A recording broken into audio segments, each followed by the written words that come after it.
오늘 우리에게 주시는 하나님의 말씀은 신약 마태복음 26장 6절로 13절입니다. 마태복음 26장 6절로 13절, 저와 여러분들이 한 절씩 교독하시고 13절 말씀 함께 읽겠습니다. 예수께서 베다니 나병 환자 시몬의 집에 계실 때에 한 여자가 매우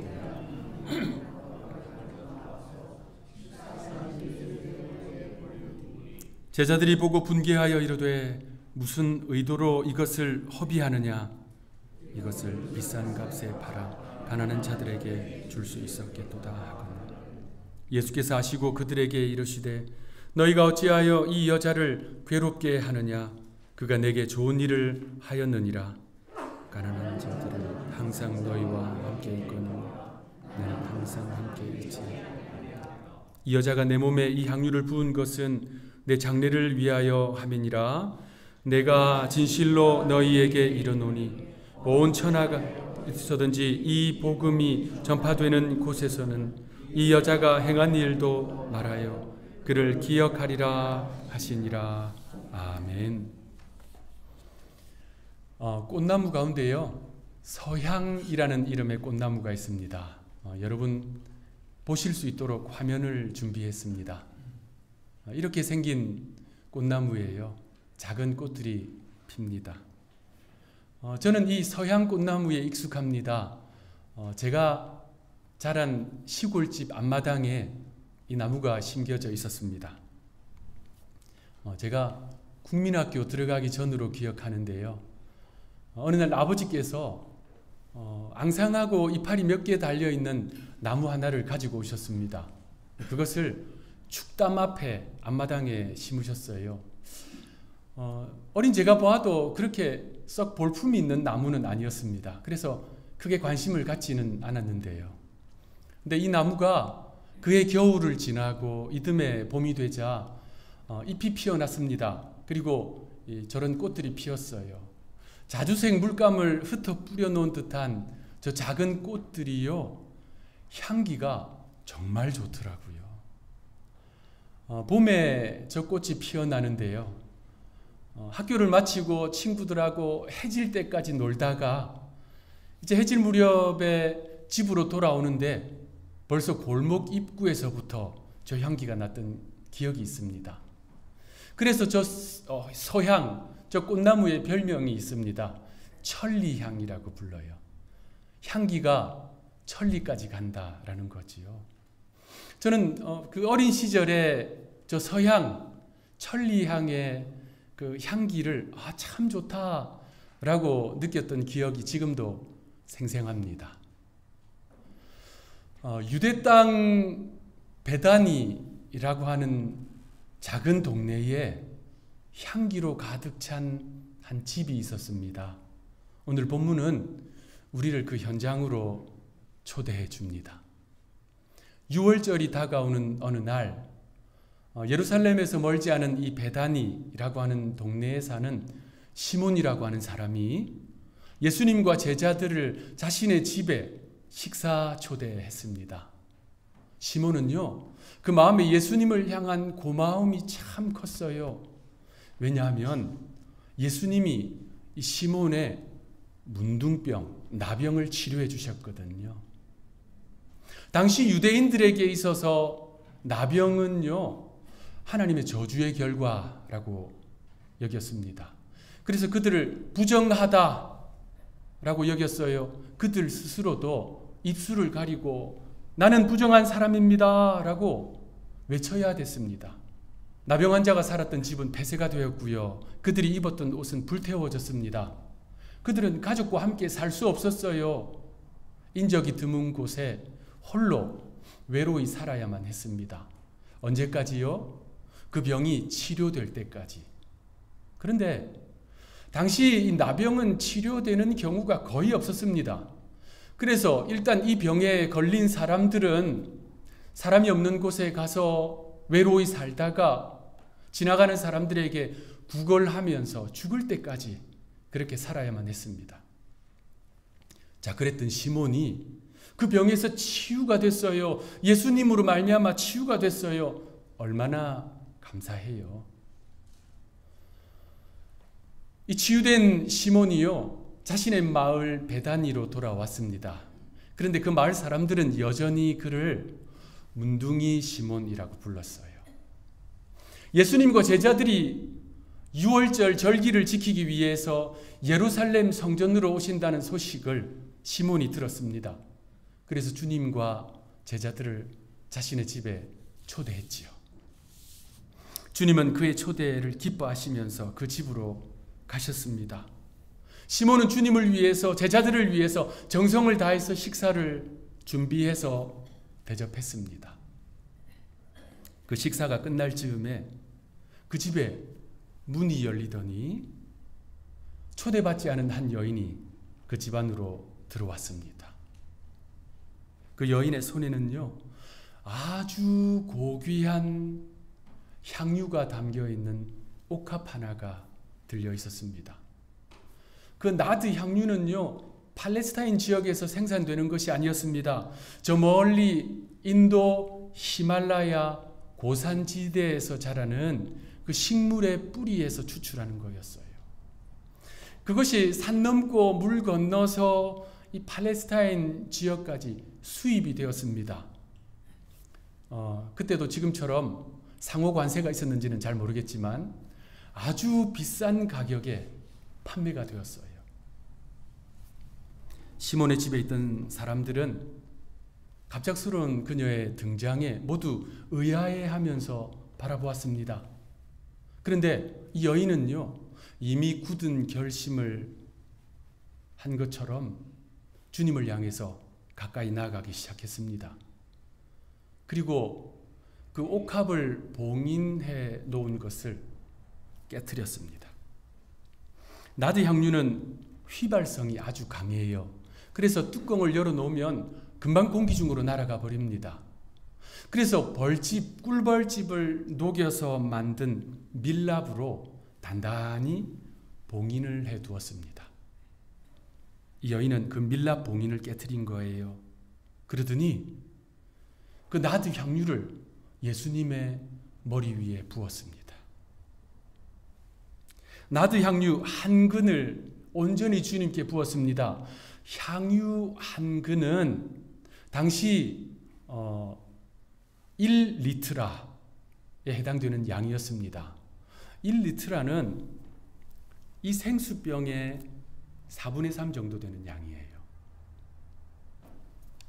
그만큼의 오일, 향기 나는 오일을 예수님의 머리에 부었으니 어떻게 되었을까요? 그것이 흘러서 예수님의 어깨에, 흘러서 예수님의 발에까지 닿았습니다. 그러자 이 여인은요, 주님의 발 앞에 꿇어 엎드렸습니다.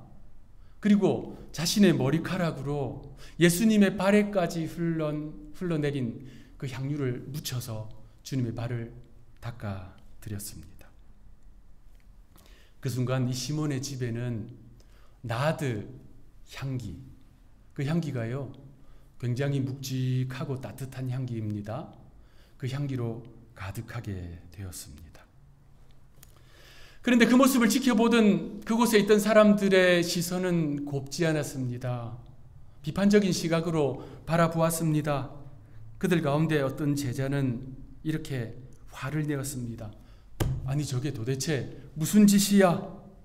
저 비싼 향유를 저렇게 허비하고 낭비하다니, 저거 팔아서 가난한 사람들에게 줬어야지. 여러분, 시몬의 집에 있던 이 사람들, 제자들은 이 여인의 행동을 낭비라고 이야기했습니다. 특히 계산 빠른 가룟 유다는 분개하면서 이 여인을 정죄했습니다. 그 고가의 나드 향유 300데나리온이나 하는 그 향유를 팔아서 가난한 자들에게 나눠주지 않고 이렇게 사용한 여인의 행동을 낭비라고 비난하고 정죄했습니다.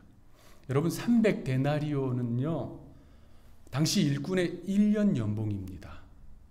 여러분의 1년 연봉을 생각하시면 이 순전한 나드 향유 한 옥합이 얼마나 고가인지 우리가 생각해 볼 수 있습니다.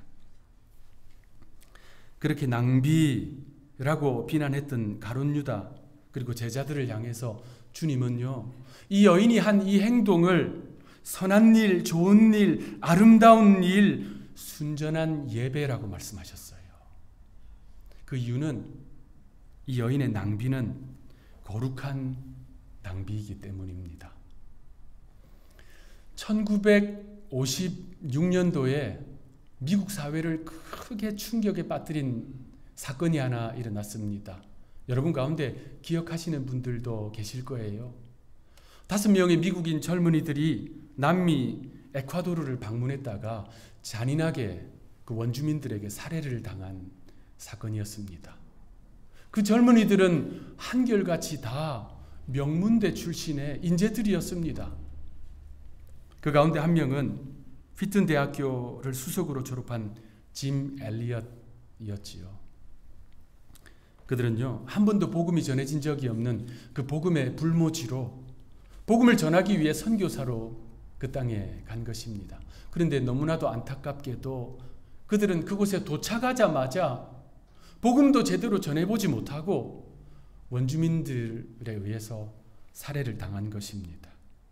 여러분, 총망받는 인재들이 그렇게 무참하게 살해를 당하니 얼마나 안타까운 일이에요. 이 소식이 전해지자 미 전역이 충격과 비탄에 빠졌습니다. 당시 신문은 그 사건을 보도하면서 이러한 타이틀로 선교를 비판하는 기사를 냈습니다. What a waste. 도대체 무슨 낭비인가? 그 기사에 대해서 순교한 선교사 짐 엘리엇의 아내가 엘리자베스가 이렇게 이야기했습니다. 말씀을 삼가해 주십시오. 낭비라니요. 내 남편의 죽음은 낭비가 아니었습니다. 그는 전 생애를 이것을 위해 준비했던 사람입니다. 바로 이 시간을 위해 살아왔던 사람입니다. 그는 하나님께서 주신 자신의 책임을 수행하고 생애 목표를 달성하고 죽은 행복한 사람입니다. 그 짐 엘리엇이 대학생이었을 때 그 휘튼 대학교 기숙사에서 지낼 때 그가 기록한 일기장과 여러 기록들이 훗날에 공개가 되었습니다. 그가 19살이었을 때 그의 일기장에 이렇게 쓰여 있었습니다. 하나님, 제가 감히 하나님께 간구합니다. 이 부족한 마른 막대기 같은 인생에 불을 붙여 주옵소서. 제가 주님을 위해 탈 수 있도록, 저의 삶을 주님을 위해 소멸할 수 있도록 하옵소서. 저의 몸은 주님의 것입니다.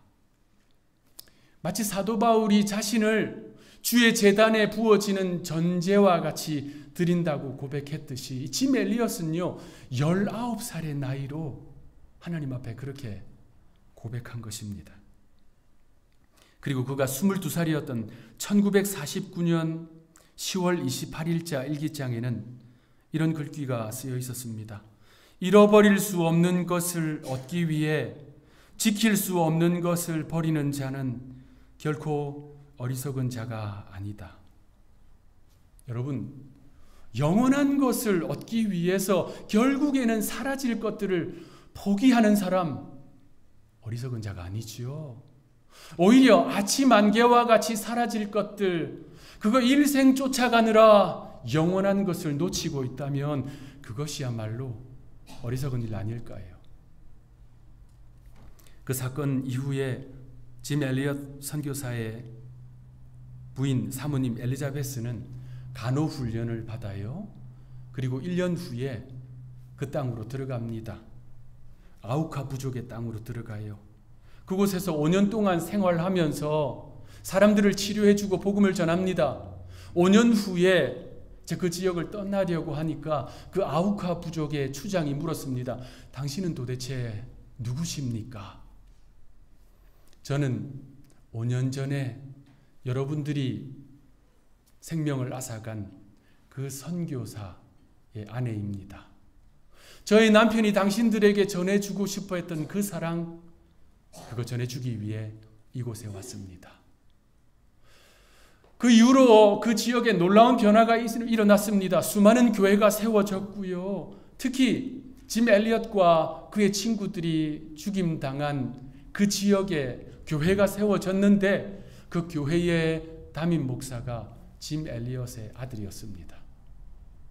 그리고 더 놀라운 것은 그 교회의 장로로 교사로 앞서서 봉사하는 사람들이 짐 엘리엇과 그의 친구들을 순교케 한 사람들이었어요. 짐 엘리엇과 그 친구들의 죽음은 불필요한 낭비가 아니라 하나님의 구원의 경륜을 이루어가는 거룩한 낭비였던 것입니다. 거룩한 낭비. 그런데 오늘 본문의 제자들 가운데 특히 이 가룟 유다는 그 거룩한 낭비, 주님을 위해서 그거 할 마음이 전혀 없었어요. 주님께 깨트려 드리는 그 향유옥합, 그거 드리는 여인을 향해서 낭비라고 손가락질하며 비판하고 정죄했습니다. 그랬던 가룟 유다가 오늘 본문 곧 이어서 한 행동이 무엇일까요? 오늘 본문 바로 뒤에 연결되는 본문에 나옵니다. 마태복음 26장 14절에서 16절 우리 한 목소리로 읽겠습니다. 시작. 그때에 12 중에 하나인 가룟 유다라 하는 자가 대제사장들에게 가서 말하되 내가 예수를 너희에게 넘겨주리니 얼마나 주려느냐 하니 그들이 은 30을 달아주거늘 그가 그때부터 예수를 넘겨줄 기회를 찾더라. 여기서 그때에는 가룟 유다가 문둥이 시몬의 집에서 나온 직후를 말합니다. 그는 그 길로 바로 유대 대제사장들을 찾아갔습니다. 그리고 주님을 은 30에 팔아버립니다. 당시 은 30은 노예의 몸값이었어요. 300과 30, 이것이 주님을 향한 그들의 마음의 차이입니다. 여러분, 본문의 이 여인은요 300데나리온이나 하는 그 향유옥값보다 주님이 더 귀하고 귀한데 가룟 유다는 그 은 30으로 주님을 팔아버린 것입니다. 300데나리온의 나드 향유, 당시 일꾼의 1년 연봉. 여러분, 그 정도 가치면, 그 정도 가격이면 이 여인에게 있어서 아주 중요한 삶의 보장이었을 것입니다. 그런데 그녀는 그것을 주님께 온전히 깨트려 부어드렸습니다. 제일 귀한 것, 제일 가치로운 것 주님께 드렸다는 말입니다. 여러분, 우리가 하나님께 드리는 것 이래야 합니다. 이 여인은 쓰고 남은 것 주님께 드린 것이 아니라는 말입니다. 주님을 위해 따로 떼어놓은 것, 그거 소중히 간직했다가 주님께 드린 거예요. 여러분, 우리 예수님께 드리는 것 가운데 토막 드려야지요. 우리가 사랑하는 자녀들에게도 가운데 토막 주는 것이 인지상정인데, 우리가 주님 사랑한다면, 주님 주신 구원에 감사하다면, 주님을 진짜 주님으로 여긴다면 우리 가운데 토막 드려야지요. 쓰고 남은 물질, 쓰고 남은 시간, 쓰고 남은 인생, 그거 드리는 것이 아니라 내 삶에 지금 현재의 가운데 토막, 그거 주님께 드려야 되지 않겠습니까? 강원희 장로님이라는 분이 있습니다. 이분의 별명이 있어요. 오늘 본문에 이 여인이 깨트려 드린 나드 향유, 그게 저 멀리 히말라야에서 나온 거라 말씀드렸지요. 이 강원희 장로님의 별명이 히말라야의 슈바이처입니다. 이분이 1961년도에 연세대 의대를 졸업했어요. 그리고 강원도 산골짜기로 들어갔습니다. 그곳에서 작은 병원을 하나 열었습니다. 그곳에서요, 병원이 없어서 힘들어하는 그 시골의 어르신들을 도와드렸어요. 그러다가 이분이요, 지방의 꽤 큰 병원의 원장으로 초청을 받았습니다. 그래서 그곳에 가서 또 열심히 일을 했어요. 그런데 하나님께서 이 강원희 장로님의 마음에 거룩한 부담을 자꾸 주시는 거예요. 의료시설이 없어서 낙후되어서 작은 병에 걸려도 죽어가는 선교지의 사람들에 대한 긍휼의 마음, 하나님 아버지의 마음을 자꾸 부어주시는 거예요. 그래서 이 장로님이 그 부인 권사님, 그 사모님에게 하나님이 주신 그 마음을 나누었습니다. 그 권사님도 연세대 간호학과를 나오신 분이에요. 믿음이 아주 좋은 분이었습니다. 장로님의 그 이야기를 딱 듣더니 어떻게 했을까요? 길길이 반대했습니다. 길길이 반대했어요. 이제 원장으로 잘 하고 있는데 갑자기 모든 것 다 내려놓고 선교지 이역만리 가자고 하니까 이게 쉬운 게 아니잖아요. 그래도 믿음이 있는 분이라 남편을 설득했습니다. 우리 은퇴하고 갑시다. 그랬더니 장로님이 이렇게 이야기를 했대요. 우리 머리 말고 꼬리 말고 가운데 토막 주님께 드립시다. 이 권사님이 남편의 이야기를 딱 듣는데 하나님의 음성으로 들리는 거예요. 그래서 두 분의 삶을 딱 정리하고 마음을 모두었어요. 그리고 연세대 의대 1호 의료 선교사로 선교지로 들어갔습니다. 40년 동안 선교지에서 수많은 사람들을 치료하고 살려내고 복음을 전했습니다. 그래서 이분의 손길이 닿은 네팔, 방글라데시, 스리랑카 등 그 히말라야 지역에 있는 사람들은 이분을요 히말라야의 슈바이처라고 부른 거예요. 하나님은 그렇게 하나님께 헌신하는 사람, 자신의 삶을 향유 옥합과 같이 깨트려 드리는 사람, 자신의 소유를 드리는 사람, 아니 자기 자신을 온전히 주님께 내어드리는 사람, 그들을 통해서 하나님의 구원의 경륜을 이루어 가신다는 것입니다. 저의 이야기를 하나 해드리고자 합니다. 2001년도에 저는 학업차 영국의 하펜던이라고 하는 도시에서 머물고 있었습니다. 하펜던은 런던에서 차를 타고 한 30분 정도 북쪽으로 가면 만나는 작은 도시예요. 그곳에 국제 YWAM, Youth with Mission이라고 하는 선교단체, 영국 본부가 그곳에 있었습니다. 그 캠퍼스에서 여러 학교와 과정들이 진행이 되었습니다. 주로는 선교사님들이 오셔서 공부를 하고 다시 선교지로 들어가는 그런 과정들이 많았어요. 저는 그때 선교사도 아니었고 또 목회자도 아니었습니다. 저에게 필요한 과정이 있어서 그곳에 가서 공부를 했는데요. 어느 날 수업을 마치고 오후에 이제 기숙사에서 과제를 하고 있는데 하나님께서 저의 마음에 블레싱 부틱에 가보라는 마음을 주시더라고요. 이 블레싱 부틱이 뭐냐면요. 그 캠퍼스 한쪽 끝에 창고가 있었습니다. 창고가 꽤 컸어요. 우리 예배당 절반 정도만 했습니다. 그게 왜 블레싱 부틱이냐면요. 공부를 하러 오신 분들이 공부 마치고 갈 때 자신의 생활용품들을 다 그곳에 놓아요. 그리고 갑니다. 그러면 새로 공부하러 온 분들이 그곳에 가서 필요한 물건들을 가지고 가는 곳이었어요. 정기적으로 정리는 하지만 사람이 없어요. 그냥 비어있는 곳입니다. 그날 하나님께서 그런 마음을 주셔서 하던 과제 내려놓고 혼자 뚜벅뚜벅 걸어서 그곳까지 갔어요. 그래서 블레싱 부틱의 문을 탁 잡고 여는데 제 눈앞에 기타가 한 대 딱 세워져 있더라고요. 사람들이 보면 웬 기타라고 할 수 있지만 저에게는 중요한 메시지로 다가왔습니다.